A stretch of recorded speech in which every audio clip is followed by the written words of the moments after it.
The Sunsets of Better in Soweto group exhibition. It's a 2-month-long tribute to the enduring spirit of the community of Soweto, where the township, born from the ashes of forced removal and apartheid, has evolved into a hub of creativity. This exhibition is a reminder of the power of art and how it is used to capture the essence of a place and its people. And so through the works of talented artists, Sunsets of Better in Soweto, it weaves a narrative of pain, but also poetry of history, and of course the horizon and what lies beyond it. So we're going to be joined this morning by visual artists Lerato, Motau and Bayolise, Gawe. Good morning to the both of you, and thank you so much for your time. Morning, thank you for having us. I'm loving the spirit of Soweto because we had Mzandile just a little earlier on. Next hour we've got Motau representing Soweto. So that spirit is alive. But to the point that I've just read now, it obviously comes from pain, and now it's being turned into power. Perhaps you can tell us about the inspiration. Lerato, let me start with you. The theme behind it, and then how it's used to dispel some of the narratives or rewrite some of the narratives for hope and healing. From past apartheid to now, we're having an energy that we would say we have overcome. I'm thinking of the type of work that I do, tapestry. Textile work. It comes from me when they said it was Bantu education, doing needlework. Now it's the future that people could look at something and that it's beautiful from Soweto.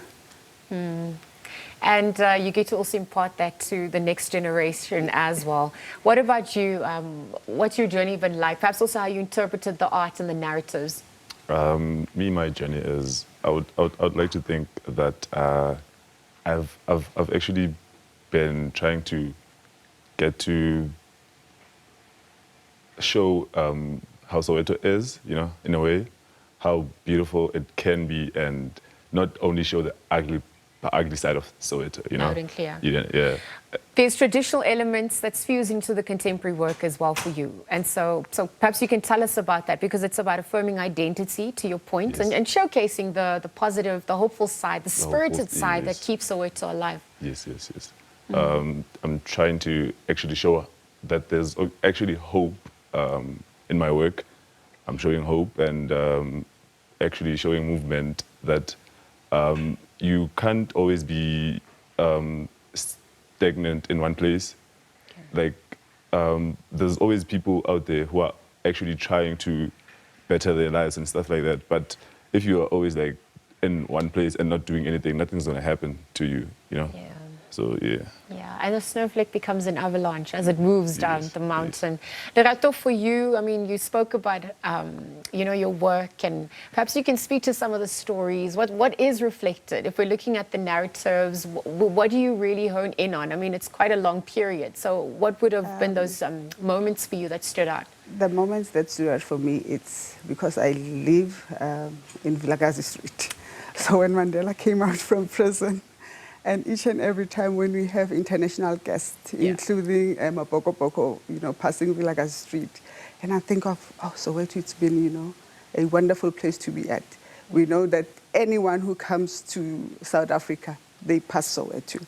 So we always have people that are international, people that we haven't thought that we'll never meet, but they pass by Soweto. So these are the stories that untold stories that one could share as well, that, in 1990 whatever, this happened. In 2000 and whatever, this happened. Yeah. So we always have backdates on stories, upon stories, and memories as well. Yes, and perhaps even the real stories, right? Not the ones that get reimagined or reinterpreted for the sake of history. And that's probably also something that you want to dispel or work towards, right? Telling the accurate story. Yes. Tell us a little bit more about that for you as well. Any moments that stood out? Lerato, you spoke about some of those moments. What about you, Bayolise? Any moments that stood out for me is always like, I would say, because I'm always on the move. Okay. So I'm not like in one place most of the time. Okay. So I'm always like moving around, capturing what's happening around, what I see on a daily basis. So now it's a thing that I try to show what I see on a daily basis, and be so that it can be like seen well, like even if it's people that are in 5 years, 10 years from now, Yeah. they have something to see and they can tell it's okay. It's been there, you know. Yeah. Yeah. So the sunsets are better in Soweto. I mean, there's different vantage points in Soweto, right? I remember going to Credo Mutwa's compound. I was in Jabulani as well. And then you obviously go to Orlando. So there's different vantage points. So what does the sunset then look like for you if we're imagining perhaps what is coming down, but then what's also beyond the horizon? Let's go back to you, Bayolise. Okay, me, I would say the sunset is better in Soweto. What that means to me is that most of the time I would be in town and then going back home, it's like, yo, okay, it's been a bad day. Yes. But it ends beautiful. Okay. Yeah. Nice. You know, so Okay. And we start again tomorrow. I start again tomorrow, yes. What about you, Lerato? I think when I look at it in terms of the color of the sunset each and every day, it becomes renewed because when you look at places that were old, I'm thinking of, what is it, the first cinema that we had. Now they have revamped it. And they have sort of like a monument that one could go and look at all these old business, the Shabalalas. So it's one thing that each and every time when I'm thinking of going back to Soweto and I think about new things that have been happening and coming up, you know. Yes. Yeah. And your friends, your community would have shaped you as people as well, right? Because this is home and we are because of everyone around us. Anyone that stands out in particular that you want to pay homage to as well, particularly as you re-entrench the message in the theme as well? I'm thinking of the young people that I've taught in Soweto this beautiful skill of embroidery and embroidery.